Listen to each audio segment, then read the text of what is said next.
સુરતમાં 1 મે ગુજરાત સ્થાપના દિવસ નિમિત્તે પ્રથમવાર રાજ્યકક્ષાની ભવ્ય ઉજવણી યોજાશે। વાય જંકશનથી લાલભાઈ કોન્ટ્રાક્ટર સ્ટેડિયમ સુધી યોજાનારી પરેડમાં પોલીસ જવાનો દ્વારા દિલ્હીની રિપબ્લિક ડે પરેડ જેવી દિલધડક બાઇક સ્ટન્ટ્સ રજૂ થશે। પરેડમાં કચ્છી પરંપરાગત વેશભૂષા, તલવારબાજી, સાધુ સ્વરૂપ, બાઇક પર યોગાસન અને હ્યુમન પિરામિડ જેવા અનોખા પ્રદર્શનોથી શૌર્ય અને સંસ્કૃતિનું સમન્વય જોવા મળશે। મહિલા પોલીસ જવાનો સાડીમાં બાઇક સ્ટન્ટ કરીને નારી શક્તિનો સંદેશ આપશે। ખાસ સ્ટન્ટ તરીકે 2 બાઇક વચ્ચે લોખંડના સળિયા પર કરતબો પણ રજૂ થશે। કાર્યક્રમ માટે પોલીસ અને વહીવટી તંત્ર દ્વારા વ્યાપક તૈયારીઓ પૂર્ણ થઈ ચૂકી છે। સુરક્ષા અને ટ્રાફિક વ્યવસ્થા માટે ખાસ આયોજન કરવામાં આવ્યું છે। આ ઐતિહાસિક પરેડ સુરતીઓ માટે અનોખો અને રોમાંચક અનુભવ સાબિત થશે।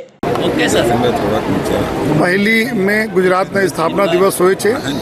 આ વખતે રાજ્ય લેવલના જે ફંક્શન છે સુરત શહેર ખાતે યોજવામાં આવી રહ્યા છે।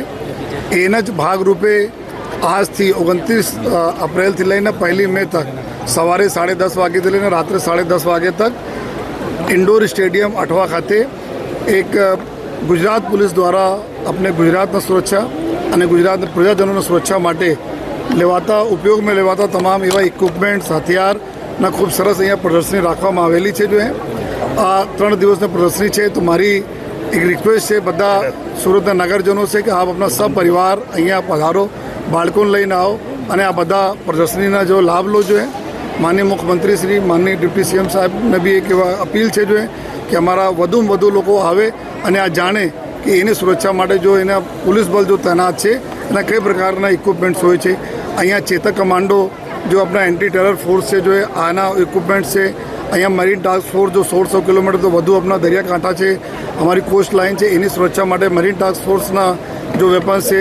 સ્ટેટ ડિઝાસ્ટર રિલીફ જો ફોર્સ છે અમારી જો જેમાં પૂર હોય કે કોઈ કેલેમિટી આવે તો એના માટે ઉપયોગમાં લેવાતા તમામ એવા સાધનો જો એના અહીંયા ડિસ્પ્લે છે। જો બમ ડિટેક્ટ કરવા માટે, ડિફ્યુઝ કરવા માટેના જો સાધનો છે એના અહીંયા પ્રદર્શન કરવામાં આવેલા છે।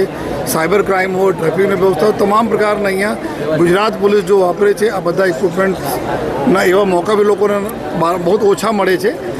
એના માટે હું બધાને રિક્વેસ્ટ કરીએ છીએ લોકો આવે અને અહીંયા આવીને પ્રદર્શનીના લાભ લે અને તમામ સ્કૂલ કોલેજીસને બી અમે રિક્વેસ્ટ કરીએ છીએ આ બધા બી આવો, આપણે સમય પ્રમાણે આવો और અહીંયા લાભ લો એ બધાને અમે રિક્વેસ્ટ કરીએ છીએ।